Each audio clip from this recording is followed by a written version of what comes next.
주심에 감사합니다. 아멘.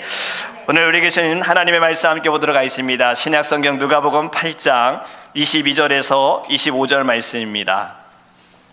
누가복음 8장 22절에서 25절입니다. 제가 주는 성경책은 신약성경 104페이지입니다. 누가복음 8장 22절에서 25절 우리 함께 읽도록 하겠습니다. 하루는 제자들과 함께 배에 오르사 그들에게 이르시되 호수 저편으로 건너가자 하심에 이에 떠나 행선할 때에 예수께서 잠이 드셨더니 마침 광풍이 호수로 내리침에 배에 물이 가득하게 되어 위태한지라. 제자들이 나와 깨워 이르되 주여 주여 우리가 죽겠나이다 한데 예수께서 잠을 깨사 바람과 물결을 꾸짖으시니 이에 그쳐 잔잔하여 지더라.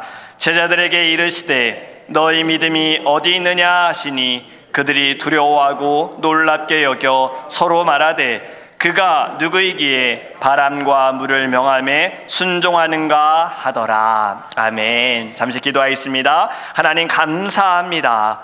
주님, 이 시간에 우리에게 하나님 귀한 말씀을 허락하여 주심을 감사합니다.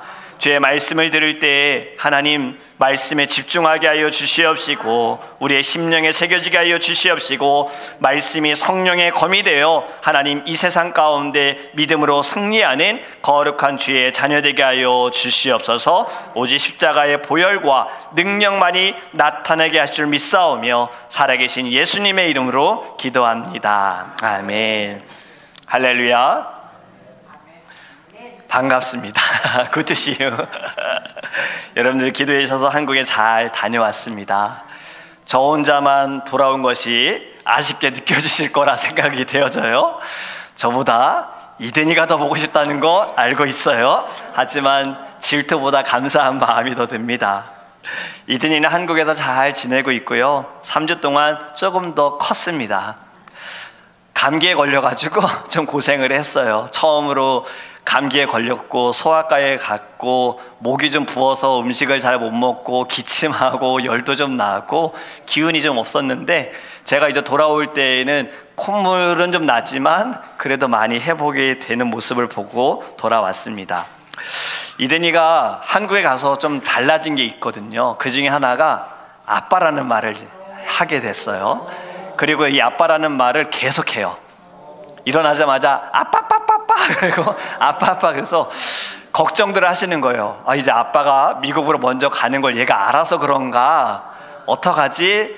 저도 한편으로는 공항에서 이제 이든이하고 헤어질 때 이든이가 울면 괜히 마음이 저도 좀 힘들 것 같고 또 이든이가 괜히 가는 거에 대해서 아무렇지 않으면 괜히 섭섭할 것 같고 이렇게 걱정을 했는데요.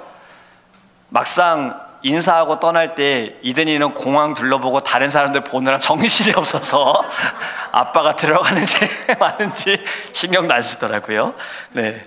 한국에서 남아있는 시간 동안 건강하게 잘 있다가 돌아올 수 있도록 계속 기도해 주시기를 부탁을 드립니다.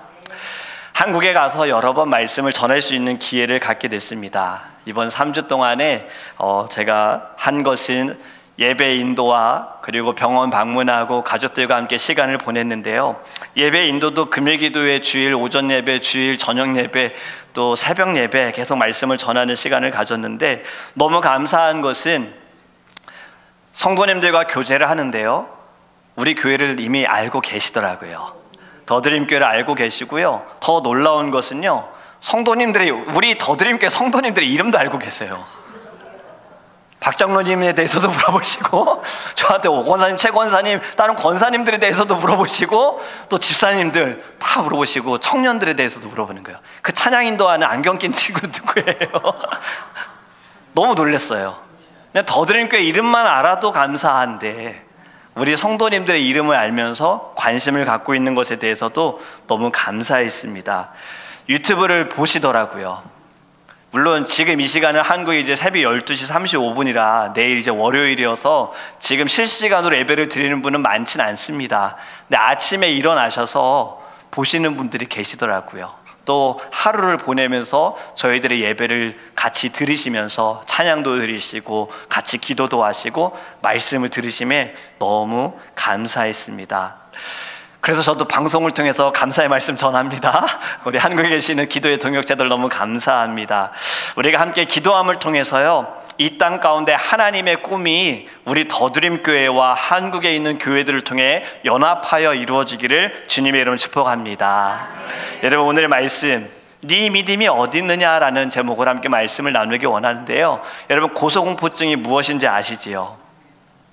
높은 곳에 올라가면 공포를 느끼는 거잖아요. 막 걱정되고 불안하고 두렵고 떨리는 마음이 고소공포증 아닙니까? 제가 한국에서 머무는 곳이 31층이었거든요. 다 유리로 되어 있어요.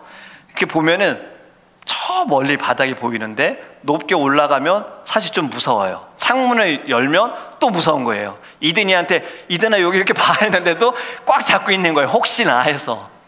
근데 저는 그렇게 고소공포증은 있진 않는데, 고소공포증이 있는 분들은 비행기를 타기도 어렵잖아요. 이든이가 이번에 처음으로 비행기를 탔습니다. 사실 걱정되는 마음이 비행기를 타면서 고소공포증이 있을까 보다도 이든이가 너무 울어서, 처음으로 느끼는 압력 때문에 너무 울어서 다른 분들에게 피해를 주면 어떡할까 좀 걱정을 했는데요, 괜찮았어요. 처음으로 느끼는 압력 때문에 이든이가 잠깐 울 뻔했는데, 그때 이제 뭐 물 먹여야 되고 물려야 되고 했잖아요. 안 우는 거예요. 이든이 버릇이 뭐였죠? 손가락 빨았잖아요. 자기가 손가락 빨면서 이 귀를 뻥 뚫어가지고 안 울더라고요.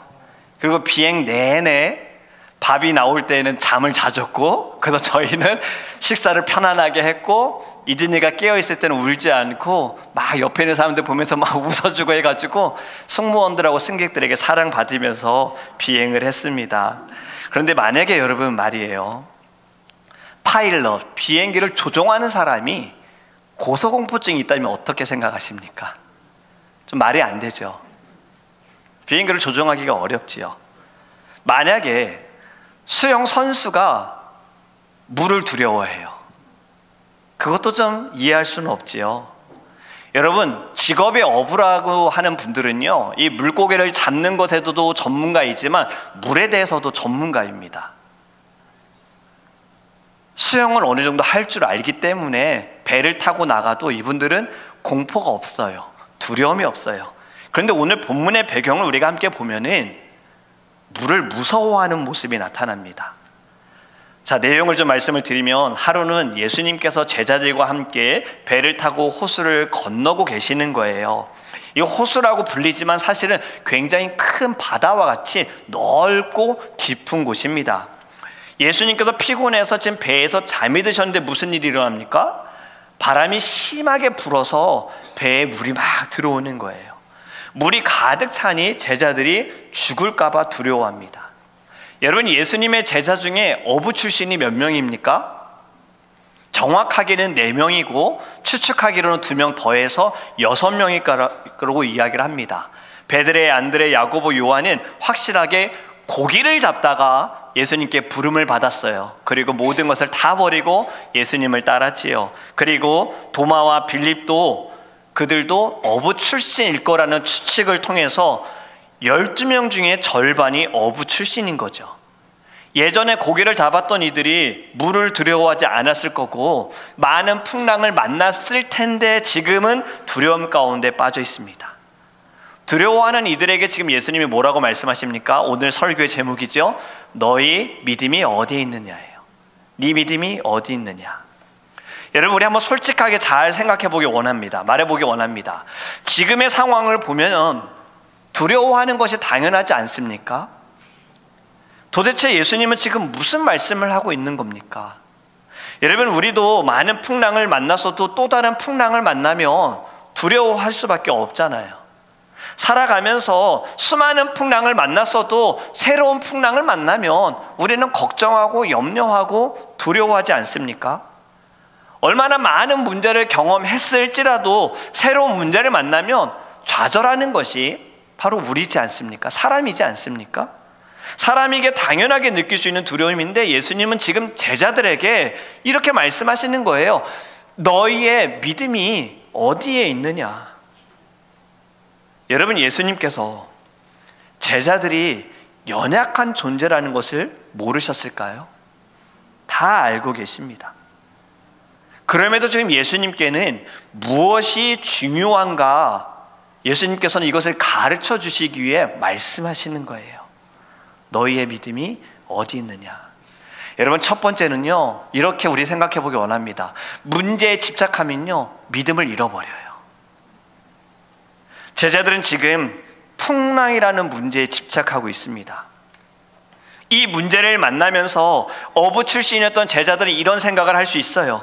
아, 이 풍랑은 내가 지금까지 만나보지 못했던 풍랑이야. 태풍이야. 이건 죽을 수도 있어. 이건 도저히 감당할 수 없는 풍랑이야 라고 생각할 수 있어요. 문제에 집착하다 보니요, 풀 수 없다는 것을 깨닫는 순간에, 내가 해결할 수 없다는 것을 깨닫는 순간에 밀려온 것이 바로 두려움이다라는 겁니다. 여러분, 우리도 그렇지 않습니까? 우리가 해결할 수 있는 것에 대해서는 전혀 두렵지 않습니다. 내가 풀 수 있는 것에 대해서는 우리는 절대 걱정하고 염려하지 않습니다. 왜냐하면 나를 믿기 때문이에요. 내가 할 수 있다는 것을 알기 때문이에요. 하지만 도저히 해결할 수 없는 것, 도저히 이것을 어디로 가야 할지 모르는 것에 대해서는 우리는 두려움 속에 점점 빠져들어요.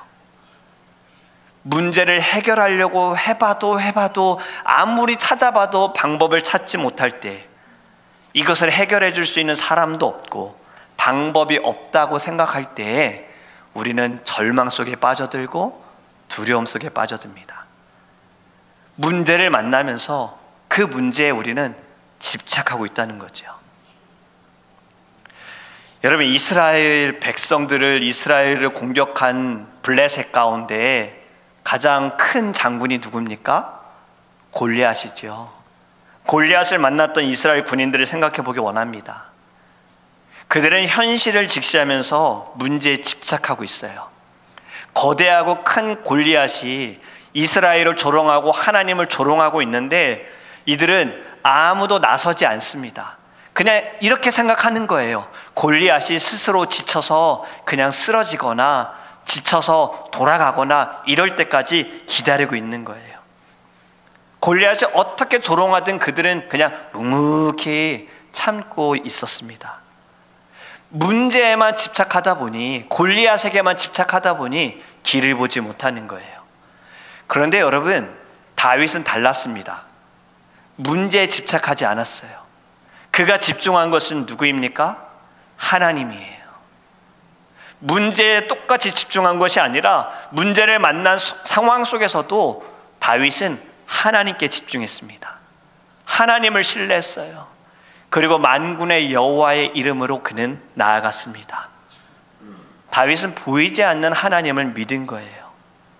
여러분, 지금 제자들의 상황을 보면요, 지금 그 배 안에 누가 계셨습니까? 예수님이 계셨어요. 예수님이 함께 하셨어요. 여러분, 그 전에 예수님이 어떠한 일을 행하셨는지를 보면요, 백부장의 종의 병을 고치셨고요, 죽은 과부의 아들을 살리셨고요, 손이 마른 사람을 고치셨어요. 제자들이 이 모든 기적을 다 보았음에도 불구하고 예수님이 함께 있는데 그들은 두려워했다라는 거예요. 풍랑에 집중했지 예수님께 집중하지 못했습니다. 예수님이 함께 하시기에 그들은 두려워하지 말았어야 하는데, 예수님께서 분명히 이것을 잠잠케 하시거나 어떠한 방법을 행하실 것을 믿었어야 하는데 그들은 두려워했다라는 거예요. 여러분, 우리도 문제의 상황에 집중하다 보니 하나님을 잊어버리진 않습니까? 우리는 때로는 이렇게 고백합니다. God is good all the time. 우리 하나님은 언제나 선하신 분입니다 라고 고백을 하면서도 때로는 우리가 문제 가운데에는 선하신 하나님을 믿지 못할 때가 있어요. 하나님의 뜻을 바라보지 못할 때가 있어요. 여러분, 이제는 문제에 집중하지 마시고 하나님께 집중하기를 주님의 이름으로 축복합니다. 그리고 우리 안에 계시는 예수님을 믿으시기를 간절히 원합니다. 예수님만이 답이 되어지십니다. 모든 것을 합력하여 선을 이루시는 하나님의 뜻을 바라보기를 간절히 원합니다. 그래서 이제는요, 문제가 아닌 하나님께 집중하세요. 하나님께 집중하여 말씀을 사모하고 주님께 더 엎드리기를 원합니다. 풍랑을 만날 때에도요, 풍랑에 집중하지 마시고 지금 여러분들을 안고 계시는 예수님께 집중하기를 주님의 이름을 축복합니다. 두 번째는요, 예수님께서 무엇을 원하시는가? 바로 믿음이에요. 믿음을 원하시는 거예요. 모든 것을 다 아시는 주님께서 원하시는 것이 바로 믿음입니다. 지금 제자들이 광풍을 통해서 이 사나운 풍랑을 통해서 죽을까 두려워하는 그 고통 가운데 그들이 가져야 할 것은 두려움이 아니라 믿음이었던 거예요. 폭풍을 꾸짖으시고 잠잠케 하신 예수님께서 물으시지요. 너희의 믿음이 어디에 있느냐? 지금 너희들의 믿음이 어디 있느냐? 여러분, 예수님께서는 지금 이 말씀하신 것이 배에 있는 상황만을 가지고 말씀하신 것이 아닙니다. 모든 상황 속에서, 모든 삶 가운데서도 예수님께서는 이 질문을 하시는 거예요. 너희의 믿음이 어디 있느냐? 여러분, 오병이어의 기적을 행하시기 전에 제자들 현실적으로 예수님께 답하지 않습니까? 많은 사람들이 따를 때, 예수님의 말씀을 듣고자, 예수님의 기적을 보고자 따를 때 시간이 흘러 그들이 굶주린 것을 아시고 예수님은 이들을 먹이기를 원하셨어요. 제자들에게 말씀하지 않습니까? 너희들이 가서 이 사람들이 먹을 것을 구해와라. 제자들은 현실적으로 말합니다. 예수님, 어디 가서 이 많은 사람들을 먹일 수 있는 음식을 구하겠습니까? 예수님, 이 많은 사람들을 먹일 돈이 어디에 있습니까? 라는 현실적인 이야기를 합니다. 예수님이 원하시는 답은 무엇이었겠습니까? 예수님, 말씀하셨으니 찾아보겠습니다. 예수님, 말씀하셨으니 가보겠습니다. 이것이었는데 현실적인 대답을 한 거예요. 여러분, 이 상황이 구약시대에도 있지 않습니까? 가나안에 정탐을 하고 온 12명의 정탐꾼 중에 10명은 현실적인 보고를 합니다. 그곳은 적과 꿀이 흐르는 곳이나 사람들은 너무나도 장대하고 성은 견고하여서 우리는 그곳에 들어갈 수 없다라고 이야기를 합니다. 현실적인 대답을 하지요. 하지만 2명은 믿음의 대답을 하지 않습니까? 그곳은 적과 꿀이 흐르고 견고하나 하나님이 말씀하셨으니 그들은 우리의 밥이다라고 고백을 합니다. 여러분, 믿음이라는 것은요, 천국에 가기 위해서만 우리가 가져야 하는 것이 아닙니다. 믿음은 우리가 이 땅에 살아가면서도 반드시 가져야 하는 것이에요. 반드시 가져야 할 신앙의 기본의 자세입니다. 하나님의 자녀가 되기 위해서는 무엇이 필요합니까? 믿음이 있어야 하는 거예요. 요한복음 1장 12절에 이렇게 말씀합니다. 같이 읽습니다. 영접하는 자, 곧 그의 이름을 믿는 자들에게는 하나님의 자녀가 되는 권세를 주셨으니. 아멘. 예수님을 믿고 영접하는 자들에게는 하나님의 자녀가 되는 권세를 주셨어요. 하나님의 자녀가 될 수 있는 방법은 믿음이다라는 거예요. 그리고 믿음이 없이는요, 하나님을 기쁘시게 할 수가 없습니다. 여러분, 이 말씀 아시지요? 믿음, 소망, 사랑, 그 중에 제일은 사랑이라. 그런데 이 말씀을 통해서 사람들은요, 잠깐 착각을 합니다. 오해를 합니다.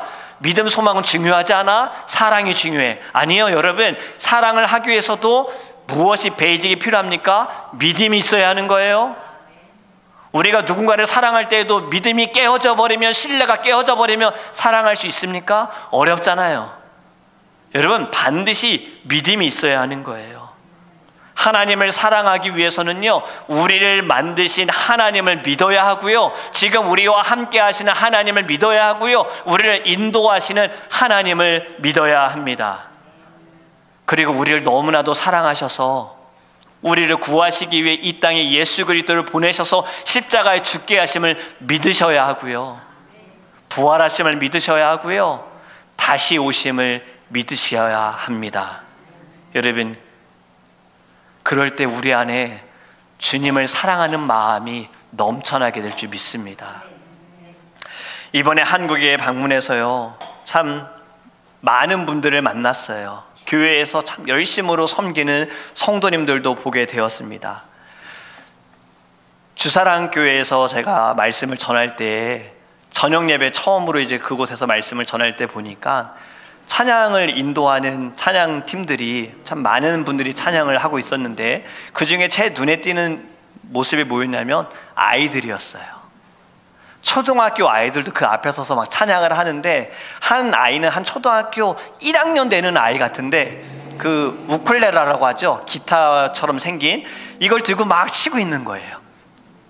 기타 치면서 찬양을 하고, 어떤 아이는 막 깃발을 흔들면서 찬양을 하는 거예요. 참 너무 감사했어요. 한국에 점점 아이들의 숫자는 줄어들고 있고, 출산율은 적고, 그리고 한국의 학교는 문을 닫고 있고, 그리고 산부인과도 문을 닫고 있고요, 그리고 산후조리원도 문을 닫고 있대요. 다니면 아이들의 모습을 보기가 좀 어려워요.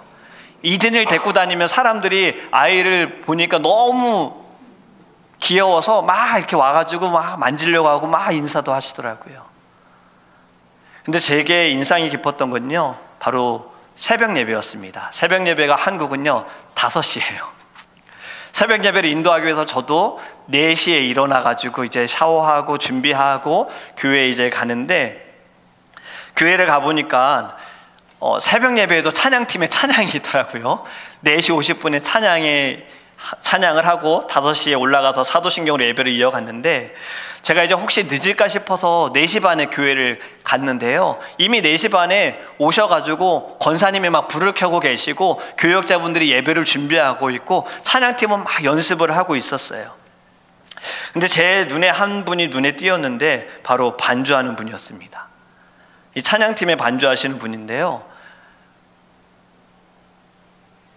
풀 메이크업을 하시고 옷을 굉장히 단정하게 입고서 하시는 거예요.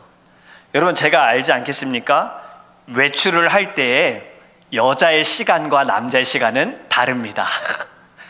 남자분들은 외출할 때 뭐 걸리는 시간이 5분에서 10분이면 다 준비가 끝나는데, 여자분들의 시간은 달라요.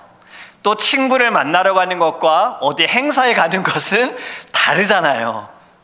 근데 제가 왜 이분이 너무나도 눈에 띄었냐면, 풀 메이크업으로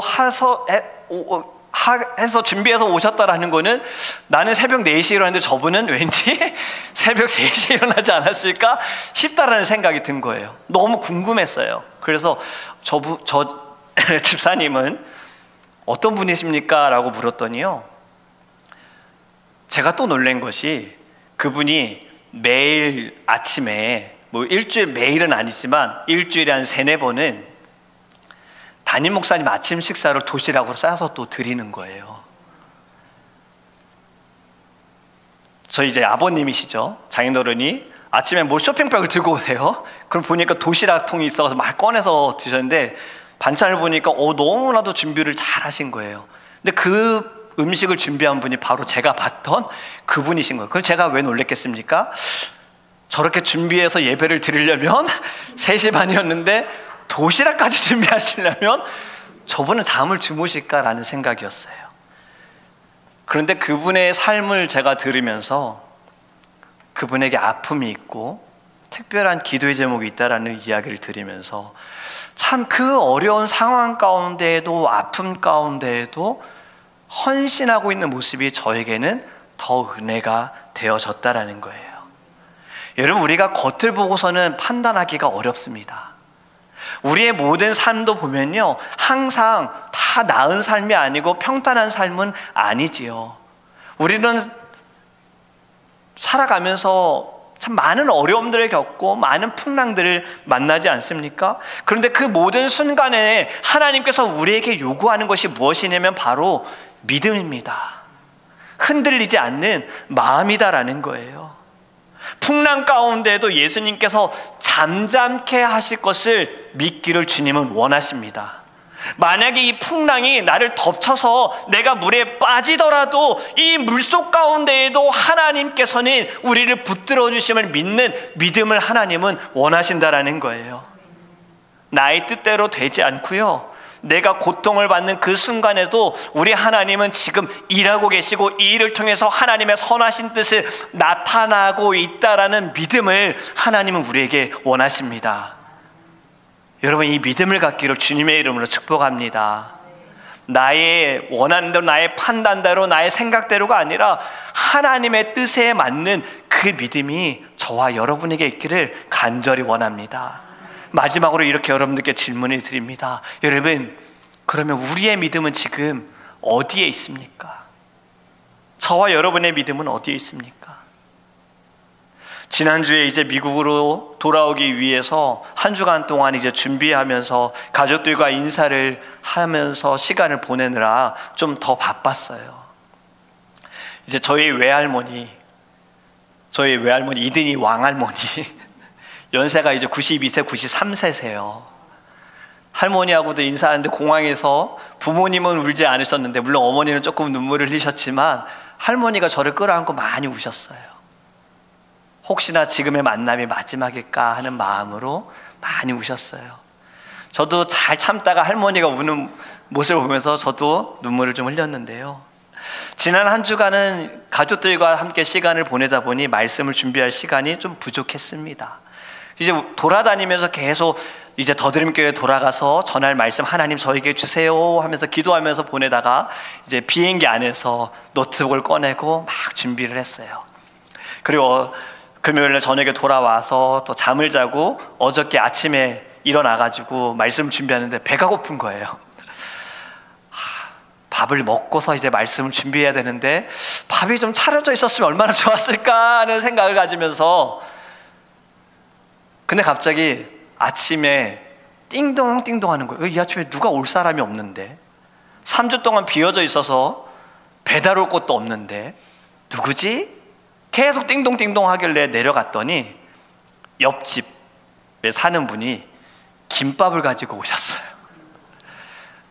소풍을 가려고 김밥을 준비하다가 좀 가지고 왔다고 하면서 주신 거예요. 그걸 받아가지고 다시 서재에 올라서 김밥을 먹으면서 말씀 준비했습니다. 여러분, 물론 바란다고 생각한다고 다 가질 수 있고 다 되어지는 것은 아니지만요, 저는 이렇게 느껴지는 거예요. 어떠한 상황 가운데서도 하나님께서는 우리의 모든 마음을 다 알고 계시는구나. 하나님의 은혜를 생각하게 됐어요. 작은 그 마음까지도 우리 하나님은 듣고 계시는구나. 오늘 아침에 교회에 와서 기도하면서 너무 감사했어요. 근데 한국에서 이제 시차가 적응될 만할 때 제가 왔잖아요. 지금 이제 한국은 새벽 1시, 조금 이제 피곤함이 느껴질 때 커피를 좀 마시고 싶다 생각을 하는데 갑자기 우리 조셉 청년이 커피 2개를 들고 오는 거예요. 하나는 본인이 마실 거라는 걸 알았고, 하나는 우리 조시아 청년이 준비하고 있어서 조시아 건가 보다 생각을 했는데 갑자기 저한테 커피를 딱 주는 거예요. For me? 그랬더니 yes. 오, 할렐루야. 여러분, 하나님께서는요, 우리의 작은 모든 바램과 마음까지도 놓치지 않으십니다. 물론 내가 생각하는 대로 다 이루어지진 않지만요, 하나님께서는 어떠한 방법으로든 우리에게 은혜를 끼치고 계신다라는 거예요. 여러분, 믿음이라는 거 누구나 가질 수 있는 것이 아닙니다. 예수님께서 이 땅에서 많은 참 선국의 놀라운 비밀들을 가르쳐 주시고 기적과 이적을 행했어도요, 믿는 자가 있으나 믿지 못하는 자들도 있잖아요. 믿는 것은 내가 믿겠습니다 해서 우리에게 내가 믿음을 갖는 것이 아니라 하나님께서 우리에게 믿음을 주셨다는 것을 깨닫기를 간절히 원합니다. 여러분들이 어떻게 하나님을 믿었는지를 한번 생각해 보세요. 어릴 때부터 신앙생활 하신 부모님들을 통해서 모태신앙 하신 분들은 부모님을 통해서 믿음을 갖게 됐지요. 저도 이번에 한국에 방문해서 참 믿음의 부모님을 만난 것이 축복이다라는 것을 깨닫는 참 은혜로운 시간이었습니다. 이제 8일날 떠났지만 한국에는 9일날 저녁에 도착을 했고 10일날이 선거여서 쉬는 날이어서 다들 투표를 하고 저희 친가 가족들이 모였는데요, 한 고모들까지 오셔가지고 30명 이상이 이렇게 모였어요. 또 오랜만에 정말 만난 거예요. 고모님들은 제 2018년도 결혼식 때 오셨지만 그때는 인사할 겨를이 없었어요. 저에게는 어찌 보면은 20년 만에 고모들을 만난 거지요. 가족들과 함께 식사를 하는데 그 자리에 보니까 30명 중에 목사님이 6명이었어요. 미국으로 이제 제가 돌아오는 날 점심에 저희 이제 이든이 친가, 이든이 외가 같이 10명이 식사를 했는데요. 10명 중에 6명이 목사님이고 1명이 예비 목사고 2명이 사모예요. 자, 10명 중에 그럼 몇 명이? 9명이 다 교역자예요. 1명, 저희 외할머니, 왕할머니, 권사님만 빼고는 다 사역자였던 거예요. 하나님의 참 축복이라는 것을 깨달았습니다. 여러분, 그런데요, 부모님이 아닌 조금 잘하시고 조금 늦게 예수님을 믿으신 분들은 어떻습니까? 한번 여러분들 과거를 돌아보셨으면 좋겠어요. 어떻게 예수님을 믿게 되셨습니까? 전에는 분명히 예수님을 믿어야 된다라고 이야기를 많이 들었는데 그때는 믿기지 않았어요. 믿어지지 않았어요. 교회 갈 마음도 없었지요. 그런데 어느 순간 말씀이 들리고 찬양을 통해 은혜를 받고 예수님이 나의 구주심을 믿게 되어지지 않았습니까? 그리고 나도 모르게 막 눈물이 나지 않았습니까? 아무리 내가 예수님을 믿으려고 했어도 믿지 못하던 것이 어느 순간 내 안에 은혜가 되어지고 감동이 되어지고 감격이 되지는 않았습니까? 여러분의 믿음은 나의 의지가 아니라 하나님께서 우리에게 주신 것임을 깨닫기를 간절히 원합니다. 누군가를 통해서 하나님께서는 계속 노크하셨고 부르셨고 그 음성에 우리는 하나님께 때에 반응하게 된 줄 믿습니다. 여러분, 성경의 욥이라는 자 모든 것을 다 잃어버렸어요. 전 재산을 날리고 사랑하는 가족들도 다 한순간에 잃었어요. 하지만 그가 가지고 있던 것이 무엇이었습니까? 믿음이었어요. 그가 가지고 있는 이 믿음, 단순히 이 고난을 이기면, 인내하면 하나님께서 나중에 나에게 더 좋은 것을 주실 거야 라는 믿음이 아니었어요. 그가 가진 믿음은요, 이 일을 통해서 하나님께서는 나를 지금 단련케 하시고 연단케 하실 믿음을 가지고 있었습니다. 모든 것을 다 잃어도, 모든 것을 다 빼앗겨도, 너무 어렵고 힘들지라도, 다 사라진다 하더라도 끝까지 하나님께서 주신 믿음을 붙들었습니다. 그래서 욥은 이렇게 고백하지요. 욥기서 23장 8절에서 10절 말씀 우리 같이 읽도록 하겠습니다.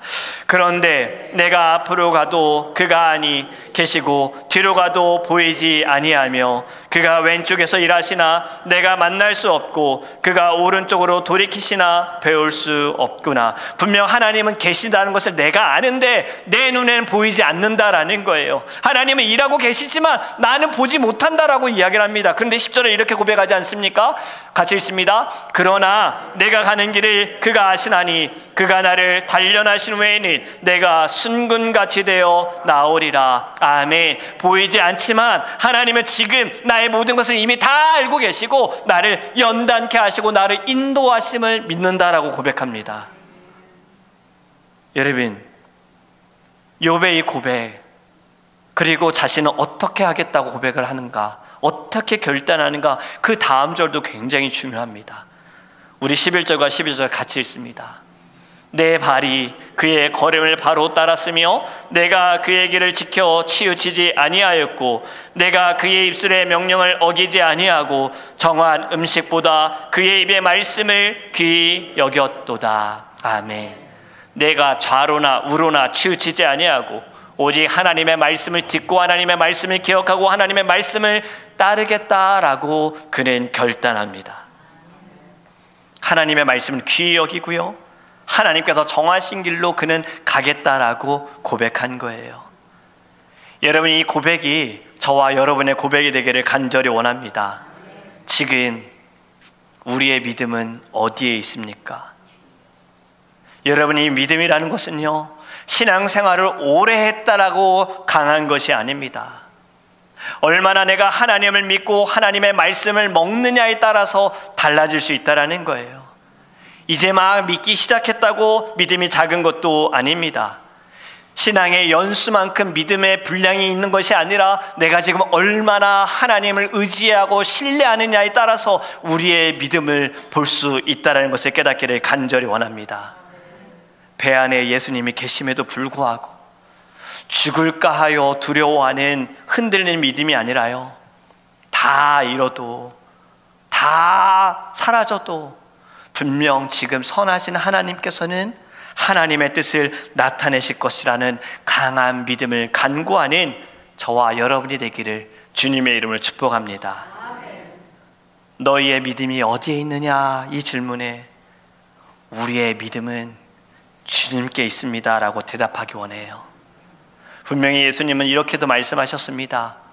네 믿음대로 될지어다. 여러분, 예수님께서는요 딱 우리의 믿음만큼 역사하십니다. 하나님의 능력과 하나님의 선하신 뜻은 너무나도 크고 위대하지만 딱 우리의 그릇대로만 하나님은 일하신다라는 거예요. 여러분의 믿음은 어디에 있습니까? 여러분의 믿음의 분량은 어느 정도입니까? 오늘의 이 말씀을 통해서요, 우리의 믿음의 분량이 성장하기를 주님의 이름으로 축복합니다. 그리고 오직 하나님만을 믿는 믿음을 가지고 이 어두운 세상에 승리하는 저와 여러분이 되기를 주님의 이름으로 축복합니다. 아멘. 우리 함께 찬양하기 원합니다. 주가 보이신 생명의 길, 우리 함께 찬양하는데요, 우리의 모든 길을 주님만이 알고 계십니다. 주님이 우리를 변화시키시기 위하여, 우리를 성장시키시기 위하여 우리를 단련케 하시고 연단케 하세요.